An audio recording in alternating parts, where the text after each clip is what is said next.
Hello అండి, welcome to Bigg Boss updates. So next task వచ్చేసి Prabhavati 2.0. So ఈ టాస్క్లో ఏంటంటే ఆ హెన్ ఎగ్స్ని లే చేస్తుంది. సో ఆ లే చేసిన ఎగ్స్ కంటెస్టెంట్స్ అందరూ ప్రొటెక్ట్ చేయాలన్నమాట. సో ఏ టీం దగ్గర అయితే ఎక్కువ ఎగ్స్ ఉంటాయో సో వాళ్ళు విన్ అయినట్టు. సో అందరూ చాలా ఫాస్ట్గా వెళ్ళి బజర్ మొగ్గానే అందరూ చాలా ఫాస్ట్గా వెళ్ళి తీసుకుంటారు. సో యష్మి, ప్రేరణ కూడా ఫిజికల్గా చాలా స్ట్రాంగ్ ఉన్నట్టు చాలా బాగా ఆడతారు. ఎఫర్ట్స్ అయితే చాలా చూపిస్తారు. అందరు హౌస్మేట్స్ చాలా బాగా ఎఫర్ట్స్ చూపిస్తారు. సో దీంట్లో పృథ్వీతో కాంతార టీం వల్ల కొంచెం క్లాష్ వస్తుంది. పృథ్వీ నార్మల్గానే చాలా ఫిజికల్ అవుతాడు.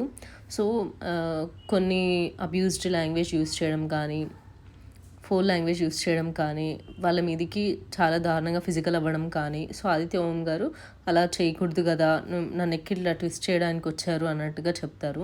నేను అలా ఏం చేయలేదు అని అంటారు. అటు సైడ్ విష్ణుప్రియ దగ్గర నుంచి ప్రేరణ తీసుకోవడానికి ట్రై చేస్తే నిఖిల్ వచ్చి హెల్ప్ చేస్తాడు. సో ఆదిత్య ఓం గారు ఇలా చేశారని చెప్పి నిఖిల్తో చెప్తారు. అలా ఆడడం అసలు కరెక్ట్ కాదు అని చెప్పి. మధ్యలో సోనియా గారు మీరు ఇక్కడ నుంచి వెళ్ళిపోండి అన్నట్టుగా చెప్తారు. యష్మి ఏమో అసలు అంత ఫిజికల్ అవ్వకుండా ఉండాలి అని అంటే ఇంకా టాస్క్ పెట్టడం ఎందుకు, చెప్పండి బిగ్ బాస్కి, టాస్క్కి ఆడొద్దని చెప్పి, నేను కూడా అమ్మాయిని, నేను కూడా ఫైట్ చేస్తున్నా కదా అని చెప్తారు. సో మొత్తానికి శక్తి టీం వాళ్ళు చాలా బాగా ఆడినట్టు నాకు అనిపించింది. అండ్ ఆల్సో కాంతార టీంలో చూసుకుంటే వాళ్ళ దాంట్లో ఫిజికల్ స్ట్రెంత్ ఉన్న వాళ్ళు అంత లేరు.